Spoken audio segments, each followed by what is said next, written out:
მოგესალმებით. დღეს ჩვენ ერთად ჩავდივართ ძალიან ღრმად, თქვენი გონების ერთ-ერთ ყველაზე იდუმალ, მაგრამ ამავე დროს წარმოუდგენლად მძლავრ ნაწილში, თქვენს ქვეცნობიერში. ჩვენ გვაქვს მასალები, დაწყებული ზიგმუნდ ფროიდის კლასიკური ნაშრომებით, დამთავრებული თანამედროვე ნეირომეცნიერების უახლესი კვლევებით. ეს წყაროები გვიჩვენებს, თუ როგორ აყალიბებს ეს უხილავი ძალა თქვენს ცხოვრებას, ხშირად ჩვენი გაცნობიერების გარეშეც. თქვათ, ბავშვობის ტრაუმებიდან დაწყებული ყოველდღიური ერთი შეხედვით უმნიშვნელო გადაწყვეტილებებით დამთავრებული. ჩვენი მიზანია ერთად გავერკვეთ, როგორ მუშაობს ეს მექანიზმი და მთავარი, როგორ შეიძლება შეწყვიტოთ მისი მძევლად ყოფნა. მზად ხართ? კარგი. მოდით, ჩაუღრმავდეთ. ნამდვილად ძალიან მომხიბლავი თემაა და ეს წყაროებიც კარგ კონტრასტს ქმნის. ვიწყებთ ფროიდით, ხო? რომელმაც ფაქტობრივად კარი შეაღო ამ სამხაროში. მაგრამ საინტერესო ისაა, თუ როგორ ამოწმებს, აზუსტებს და ზოგჯერ დიახ კითხვის ნიშნის ქვეშაც აყენებს თანამედროვე მეცნიერება, ნეირომეცნიერება, მის თავდაპირველ იდეებს. თქვენს მიერ მოწოდებული მასალა მოიცავს ექსპერიმენტებს, რომლებიც თავისუფალ ნებაზე დაგვაფიქრებს სერიოზულად და ასევე ისეთ მექანიზმებს, როგორიცაა თქვათ სარკისებური ნეირონები. მთავარი კითხვა მაინც ესაა, როგორ ეხება ეს ყველაფერი უშუალოდ თქვენს ცხოვრებას, თქვენს პირად გამოცდილებას. გასაგებია. მაშ დავიწყოთ ფროიდით. სწორედ მან წამოაყენა ეს რადიკალური იდეა, რომ ჩვენი ფსიქიკის ლომის წილი, ჩვენი მოტივაციები, შიშები, სურვილები, ცნობიერების მიღმა.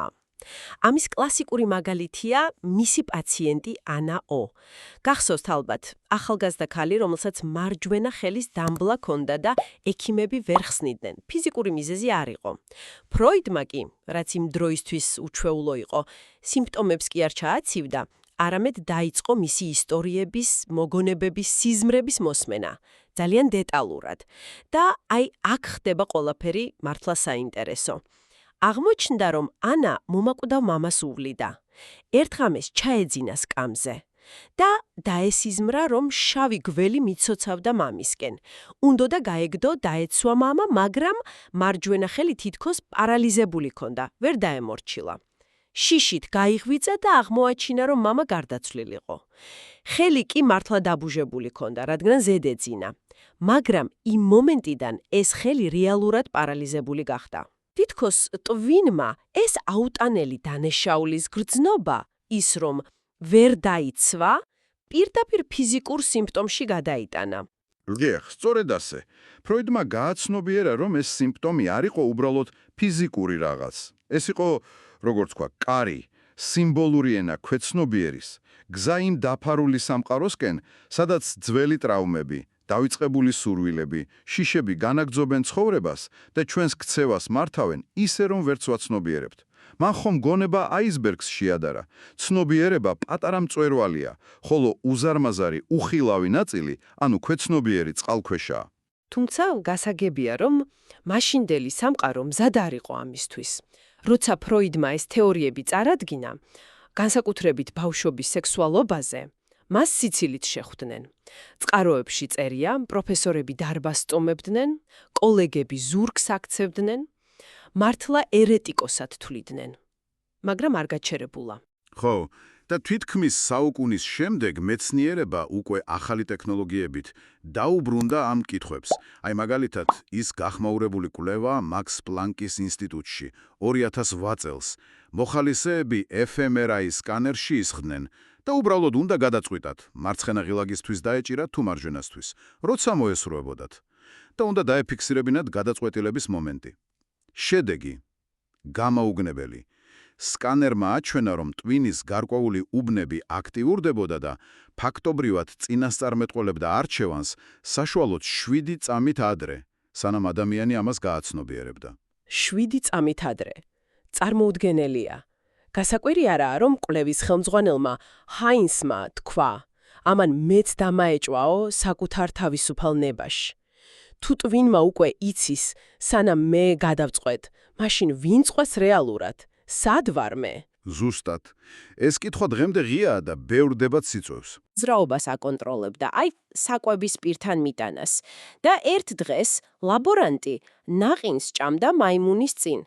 მეცნიერებმა შენიშნეს, რომ მაიმუნის ტვინში, რომელიც უბრალოდ უყურებდა, გააქტიურდა ზუსტად იგივე ნეირონები, რაც მაშინ აქტიურდებოდა, როცა მაიმუნი თვითონ ჭამდა.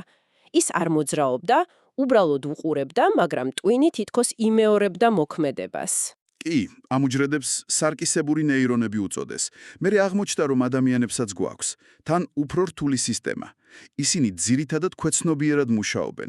ეს არის სოციალური კავშირის, ემპათიის, სწავლის საფუძველი. როცა შენ ხედავ ღიმილს, შენი ტვინი ემზადება ღიმილისთვის. როცა ხედავ ტკივილს, შენი ტკივილის ცენტრებიც აქტიურდება ნაწილობრივ. ჩვენ გაუცნობიერებლად ვაკოპირებთ ჟესტებს, ემოციებს, ხმის ტონს, აზროვნების მანერასაც კი. მუდმივად ვირეკლავთ ერთმანეთს. და ამას ხომ პირდაპირი შედეგები აქვს.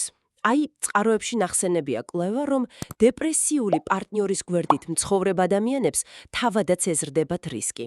და ეს ყოველთვის მხოლოდ სტრესი არაა, არამედ ტვინის მიერ პარტნიორის მოდელების კოპირება. მეორე მხრივ, ოქსფორდის ექსპერიმენტში დაბალი თვითშეფასების მქონე ადამიანები, რომლებიც თავდაჯერებულ ლიდერებთან ურთიერთობდნენ, 3 თვეში თავადაც უფრო თავდაჯერებულები გახდნენ. ტვინშიც კი დაფიქსირდა ცვლილებები. ესე იგი, შენი გარემო ადამიანები, ინფორმაცია, ატმოსფერო მუდმივად, ქვეცნობიერად გაპროგრამებს. ტოქსიკური კოლეგა, პესიმისტი მეგობარი, აგრესია ინტერნეტში, ეს არაა უბრალოდ ხმაური. ეს კვალსტოვებს. მაგრამ კარგი ისაა, რომ პირიქითაც მუშაობს. პოზიტიური მხარდამჭერი გარემოც ზუსტად ასე მოქმედებს, ბიოლოგიურ დონეზე. შენი ტვინი მუდმივად ახლდება. ესაა ნეიროპლასტიურობა. კარგი და თუ ასე ღიად ვართ გავლენისთვის, როგორ შეგვიძლია აქტიურად ჩავერიოთ? როგორ გავაძლიეროთ პოზიტიური პროგრამირება? წყაროები რამდენიმე მეცნიერულად დადასტურებულ მეთოდს გვთავაზობს. პირველი ალბათ ყველაზე ცნობილი მედიტაცია. განსაკუთრებით გულისხმიერების mindfulness მედიტაცია. ჰარვარდის კვლევრის სარა ლაზარის ცნობილმა კვლევამ აჩვენა, რომ 8 კვირიანი კურსის შემდეგ ტვინში ფიზიკური ცვლილებები ხდება. იზრდება ჰიპოკამპუსი, მეხსიერება. მცირდება ამიგდალა, შიშის ცენტრი. მკვრივდება პრეფრონტალური ქერხი, კონტროლი. პრაქტიკულად ადამიანები სწავლობენ საკუთარი ავტომატური რეაქციების, აი ბრაზის, შფოთვის იმპულსების შემჩნევას და აი აქ ჩნდება არჩევანი. დახვე თუ არა. მეორე გზა, ფროიდის სამეფოს გზა, სიზმრები. თანამედროვე კვლევები ადასტურებს, რომ ეს სულაც არ არის უაზრობა. განსაკუთრებით რემ-ძილის დროს ტვინი ამუშავებს ინფორმაციას, ემოციებს, აკავშირებს მოგონებებს, ეძებს პატერნებს და ერთგვარ რეპეტიციასაც გადის მომავალი სცენარებისთვის. მეთიუ უოლქერის კვლევა ახსენეთ, რომ სტუდენტები, რომლებსაც რემ-ძილში აღვიძებდნენ და სიზმრებს აყოლებდნენ, მერე 70%-ით უკეთ წყდებდნენ კრეატიულ ამოცანებს. ეს ბევრად მეტია, ვიდრე უბრალოდ ძილის ეფექტი. ანუ სიზმრის გახმოვანება აორმაგებს მის ეფექტს. მესამე მეთოდი ექსპრესიული წერა. ჯეიმს ფენებეიკერმა აჩვენა, რომ ტრაუმულ გამოცდილებაზე წერა, თუნდაც ცოტა ხნით, აუმჯობესებს ფიზიკურ ჯანმრთელობასაც კი. ექიმთან ვიზიტები მცირდება, იმუნიტეტი ძლიერდება. მექანიზმი. ტრაუმული მოგონება ხშირად არავერბალურია, სურათები, შეგრძნებები. წერა აიძულებს ტვინს თარგმნოს ეს სიტყვებში, ჩართოს ლოგიკური ცენტრები, შექმნას ნარატივი და მოინელოს ტრაუმა. და კიდევ, ფრანსინ შაპიროს EMDR თვალის მოძრაობით დესენსიბილიზაცია და გადამუშავება. მან ხომ შემთხვევით აღმოაჩინა, რომ პარკში სეირნობისას თვალების მოძრაობა ამცირებდა შფოთვას. ეს მეთოდი, როცა ტრაუმას იხსენებ და თან თვალებით მოძრავ ობიექტს მიყვები, ეხმარება ტვინს ჩარჩენილი მოგონებების გადამუშავებაში, ცოტა ისე როგორც რემ-ძილის დროს. ძალიან ეფექტურია პოსტტრაუმული სტრესისთვის. და ტვინის შეცვლის პოტენციალი კიდევ უფრო შორს მიდის. აი სტენფორდის ექსპერიმენტი ოპტოგენეტიკით 2019 წლის. მათ შეძლეს თაგვებში არა მხოლოდ მოგონების ჩართვა გამორთვა, არამედ მისი ემოციური შეფერილობის შეცვლაც. მტკივნეული მოგონება აქციეს სასიამოვნოდ და პირიქით. ეს ცხოველებზეა, რა თქმა უნდა, მაგრამ ფუნდამენტალურად მიუტითებს, რომ მოგონების ემოციური მუხტი პლასტიტურია. ეს იმედს გვაძლევს, რომ თერაპიით, ცნობიერებით მუშაობით ჩვენ შეგვიძლია გადავაფასოთ წარსული. თუმცა ამ ცოდნას ბნელი მხარეც აქვს მანიპულაცია. კლასიკური მაგალითი, ფროიდის ძმისშვილი ედვარდ ბერნეისი, მარკეტინგის გურუ, მახომ ფსიქოანალიზი პირდაპირ გამოიყენა რეკლამაში. ის ცნობილი კამპანია 1929 წელს თავისუფლების ჩირაღდნები. როცა ქალები არ ეწოდნენ საჯაროდ, მან დაქირავებულ ქალებს აღლუმზე სიგარეტები მოაწევინა და ის დაუკავშირა არა ნიკოტინს, არამედ ემანსიპაციას და მოუკიდებლობას ღრმა, ქვეცნობიერ სურვილებს. შედეგი 10 წელიწადში მწეველი ქალების რაოდენობა გასამაგდა. ისინი ფიქრობდნენ, რომ პოლიტიკურ განცხადებას აკეთებდნენ, რეალურად კი ქვეცნობიერ პროგრამას მიხვლებოდნენ. ზუსტად. და დღეს გვაქვს ნეირომარკეტინგი, რომელიც ტვინის სკანირებას იყენებს, რომ პირდაპირ ჩვენს ქვეცნობიერ სურვილებზე იმოქმედოს. ამბობენ შესყიდვების 80%-ამდე იმპულსურია, ქვეცნობიერი ფაქტორებით განპირობებული. თუმცა აქაც ამ მექანიზმების ცოდნა თავად არის დაცვა. როცა იცი როგორ ცდილობენ ზემოქმედებას, როცა აცნობიერებ, რომ შენი სურვილი შეიძლება სულაც არ იყოს შენი, უკვე აღარ ხარ ბრმა მსხვერპლი. და ეს ისევ გვაბრუნებს თავისუფალი ნების საკითხთან. იმ 7 წამიანმა ექსპერიმენტმა ხომ კითხვები გააჩინა, მაგრამ სხვა კვლევები, არუს შურგერის ექსპერიმენტი 2016-ში, აჩვენებს, რომ მიუხედავად იმისა, რომ ტვინი მოქმედებას ადრე იწყებს, არსებობს პატარა დაახლოებით 200 მილიწამის ფანჯარა, როცა ცნობიერებას შეუძლია ჩაერიოს და შეაჩეროს იმპულსი, დაადოს ვეტო. ესე იგი შეიძლება ვერ ვაკონტროლებთ იმპულსის აღმოცენებას, მაგრამ გვაქვს უნარი ავირჩიოთ, დავემორჩილოთ თუ არა. ადამიანურ პირობებშიც კი ის ირჩევდა ღირსებას, დახმარებას, აზრის ძიებას. ეს 200 მილიწამიანი ფანჯარა იქნებ სწორედ ამ შუალედის ნეირობიოლოგიური საფუძველია. შესაძლოა. და თანამედროვე ეპიგენეტიკა კიდევ უფრო შორს მიდის. ის გვეუბნება, რომ ჩვენი არჩევანი, სტრესი თუ მედიტაცია, კვება, აზროვნება, გავლენას ახდენს გენების აქტივობაზეც კი. რეიჩელ იეხუდას კვლევები ჰოლოკოსტს გადარჩენილებზე აჩვენებს, რომ ტრავმამ შეიძლება ეპიგენეტიკური კვალი დატოვოს, რომელიც შვილებსაც გადაეცემა. მაგრამ ამავე დროს განკურნება და მდგრადობაც გადაეცემა. ანუ როცა საკუთარ ქვეცნობიერთან მუშაობ, შენ ცვლი არა მხოლოდ შენს ცხოვრებას, არამედ იმ კოდსაც, რასაც მომავალს გადასცემ. მაშ, როგორ დავიწყოთ ეს მუშაობა პრაქტიკულად? წყაროები რამდენიმე კონკრეტულ ნაბიჯს გთავაზობს. პირველი ყურადღება. უბრალოდ დააკვირდი შენს რეაქციებს, ბრაზს, შფოთვას, განსჯის გარეშე. შეეკითხე, საიდან მოდის ეს? ეს ქმნის პაუზას. მეორე. ფიქსაცია. ჩაიწერე სიზმრები, ემოციები, განმეორებადი პატერნები. ჩაწერის აქტი თავისთავად ამუშავებს ინფორმაციას. მესამე. დიალოგი. სცადე იუნგის აქტიური წარმოსახვა. წარმოიდგინე შენი შიში პერსონაჟად და ესაუბრე. დაელოდე პასუხებს, თუნდაც უცნაურს. მეოთხე. ინტეგრაცია. ცოდნა აქციე მოქმედებად. თუ აღმოაჩინე შიშის მიზეზი, შექმენი ახალი პოზიტიური გამოცდილება. დაიწყე მცირედით. და მეხუთე მოთმინება. ქვეცნობიერი ნელა იცვლება, ნუ ელოდები მყისიერ შედეგებს. თავარია გახსოვდეს ნეიროპლასტიურობა გარანტია, რომ ცვლილება შესაძლებელია. ამის გენიალური მაგალითი იყო მილტონერიქსონი, ფსიქოთერაპევტი. ის ხომ პოლიომიელითით იყო პარალიზებული და საათობით აკვირდებოდა ადამიანების მიკროგამოხატულებებს, არაცნობიერ სიგნალებს. მან ისწავლა ქვეცნობიერი სენა. ის ცნობილი შემთხვევა ფანტომურ ტკივილზე ამპუტირებულ ფეხში.ერიქსონმა სთხოვა პაციენტს წარმოედგინა, როგორ გადაიქცეოდა ტკივილი ქავილად. შემდეგ კი მოექავა ფანტომური ფეხი, ფანტომური ხელით. აბსურდულად ჟღერს, მაგრამ ქვეცნობიერისთვის წარმოსახვითი რეალურია.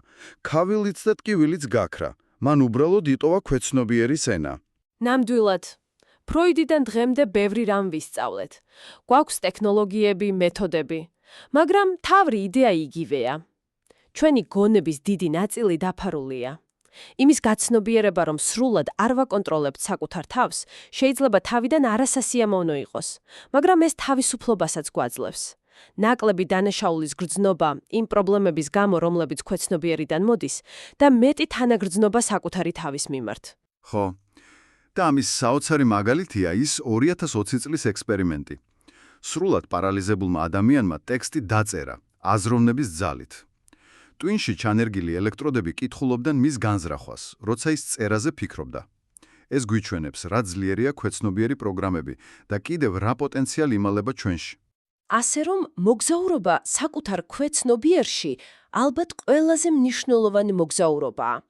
ლაბორატორია თქვენი გონებაა, ინსტრუმენტები, ყურადღება, მოთმინება, გამბედაობა.